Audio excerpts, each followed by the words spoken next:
Route barrée. Cette enseigne invite les automobilistes à rebrousser chemin. La voie de déviation créée à l'issue de l'effondrement du pont reliant San Pedro à Tabou est impraticable. L'eau a emporté les 4 buses qui servaient de pont de passage provisoire. Ce qu'on va faire, c'est attendre que les eaux baissent parce qu'il y a assez d'eau et tenter de récupérer les éléments de bus et les reposer. On n'a pas pu faire de protection parce que le sol n'est pas stabilisé et il pleut tous les jours. Donc c'est malheureusement ce qui arrive. Mais on va faire face à ça rapidement. La météo annonce de fortes pluies dans la région de San Pedro. Pour minimiser les dégâts éventuels, le comité de crise, piloté par le préfet de région, sensibilise les populations des zones à risque.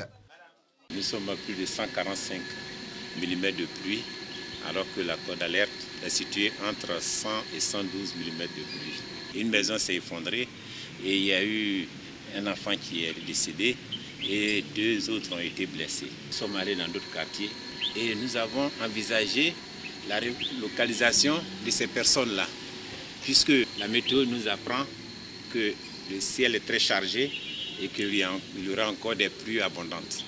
Donc on veut remédier à toute situation fâcheuse entraînant des morts d'hommes. Des habitations qui côtoient le fleuve San Pedro dans le quartier Sautref, un véritable danger. Le fleuve est tout juste à côté.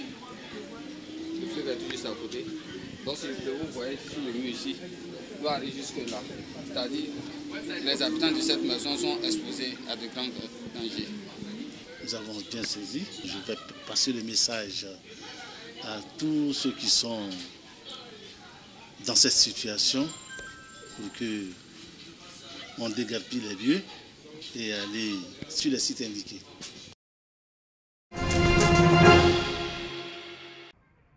L'occupation anarchique des zones à risque ou inappropriées est récurrente ces dernières années en Côte d'Ivoire. Une situation qui entraîne des pertes de vie et des dégâts matériels en période de pluie. Plus besoin de revenir sur le nombre de morts et de sans-abri engendrés par la destruction d'habitations. Bouaké, capitale de la région de Béké, n'échappe pas au phénomène d'occupation des sites non autorisés. Incursion dans un sous-secteur du quartier Aouyansou, Prikro, où vit Dame Bosenjokone et sa famille. On ne sait pas où il faut aller, les enfants, tout le monde va à l'école. C'est ça, on est venu chercher ce terrain. Sinon, nous-mêmes, ça ne nous plaît pas. Mais par manque de moyens, on ne sait pas comment il faut faire. Pour prévenir d'éventuelles catastrophes dans ces endroits dangereux, en cas de pluie diluvienne, les autorités locales montent au créneau. Il s'agit d'un grand bas-fond qui est propre à la culture du riz irrigué. Et les gens se sont permis de construire des maisons. Nous sommes venus signifier à ceux qui sont ici, ils sont dans une zone dangereuse. Koné Aka, préfet de Bouaké, en appelle donc à une prise de conscience des occupants de ces lieux à risque. Nous attirons l'attention de tous ceux qui habitent Bouaké. S'ils veulent avoir un terrain pour construire, qu'ils se rendent à la direction régionale de la construction, qu'ils se rendent à la mairie, qu'ils se rendent à la préfecture. On va leur dire comment faire pour avoir un lot. Les autorités locales comptent tout mettre en œuvre pour lutter contre les constructions en zone non autorisée à Bouaké. Première phase, la sensibilisation, et va s'en suivre la répression.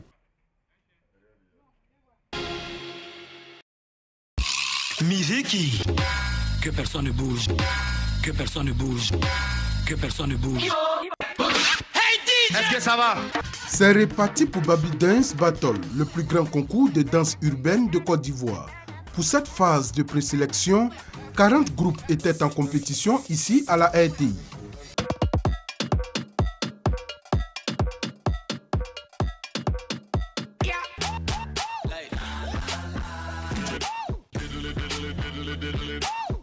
De la créativité, les candidats en avaient. Ils ont fait montre de leur talent en proposant des chorégraphies les unes tout aussi relevées que les autres.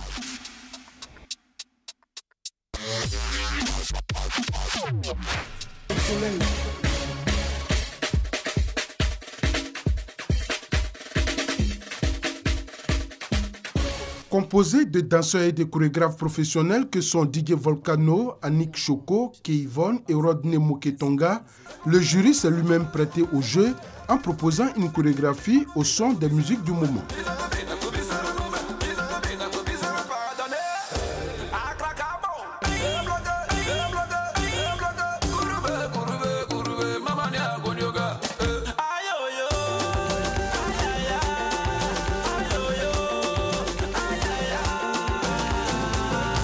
À l'issue des 2 jours de casting, 16 groupes ont été sélectionnés pour les manches éliminatoires.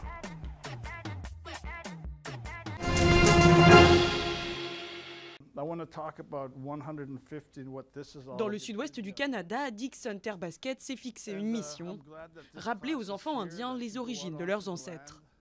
Le pays fête ses 150 ans, mais pour Dixon, les Premières Nations, les Indiens, manquent au tableau des célébrations. Je pense que beaucoup de personnes dans la société en général ne sont pas au courant de l'histoire et de ce qui nous est arrivé, le génocide, la variole. Dixon a fait ériger des panneaux représentant la répression des Premières Nations lors de l'arrivée des colons. Ces terres sont celles du peuple Okanagan, ou Syilx.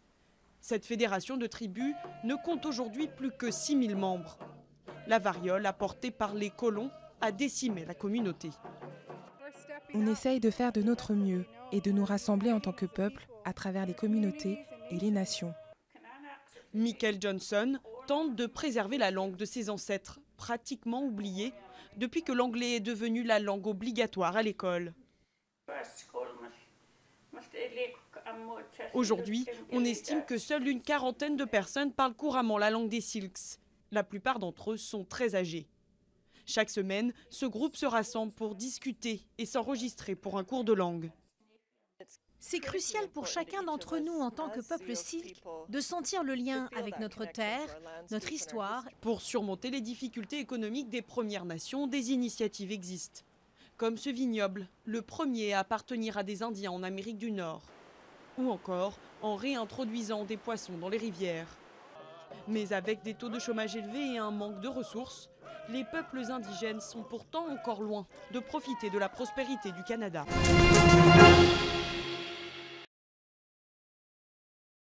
Les Alliés ont définitivement défait l'Afrika Korps du maréchal Rommel et repris l'Afrique du Nord. Le Premier ministre britannique Winston Churchill, adepte des attaques à la périphérie, préconise cette fois comme prochaine étape un débarquement en Europe du Sud. C'est la Sicile qui est choisie. Le débarquement dans cette île occupée par les troupes italiennes et allemandes, préférée finalement à Sardaigne, doit assurer le contrôle de la majeure partie de la Méditerranée et de tous les atouts stratégiques surapportants tels que les communications maritimes, provoquer l'ouverture d'un second front tant désiré par Staline qui voulait soulager ses armées, durement attaqué à Corse et surtout déboucher sur l'invasion de l'Italie par le sud et provoquer indubitablement la chute du meilleur allié de Hitler, Mussolini. Au début du mois de mai, Eisenhower, le général en chef des armées alliées, approuve les plans définitifs du débarquement. 160 000 soldats, 14 000 véhicules, 4 000 avions, 2 500 navires, 1 800 canons et 600 chars sous le commandement du général Alexander, adjoint Dickey. 3 mouvements principaux sont programmés. Un débarquement amphibie de la 7e armée américaine sous le commandement du général Patton au sud-ouest de l'île. Licata, Sklogliti et surtout Gela. Un débarquement amphibie de la 8e armée britannique sous les ordres du général Montgomery dans la presqu'île de Pacino et dans le golfe de Noto au sud-est de la Sicile, comportant des troupes canadiennes dirigées par le major général Crérard. 2 groupes navals doivent soutenir la percée des Alliés vers l'intérieur de l'île. Face à ces forces, l'on dénombre 4 divisions italiennes et 6 autres divisions côtières statiques, mal équipées et peu motivées, soit environ 200 000 hommes. Le général Guzzoni, qui est à leur tête, ne se fait pas beaucoup d'illusions sur leur degré de combativité. La 15e division de Panzer Grenadiere et la brillante division Hermann Göring, envoyée en Sicile fin juillet, composée de 50 000 Allemands, sont venus en renfort, mais malgré cela, la supériorité des troupes alliées est incontestable. Après avoir pilonné les plages siciliennes le 9 juillet 1943, le débarquement s'opère la nuit du 9 au 10 juillet. À leur entrée dans Gela, les Américains se heurtent à une contre-offensive allemande impressionnante, contrairement aux Britanniques qui, de leur côté, progressent rapidement le long de la côte en direction de Syracuse et Catane. La jonction des 2 alliés se fait à Messine.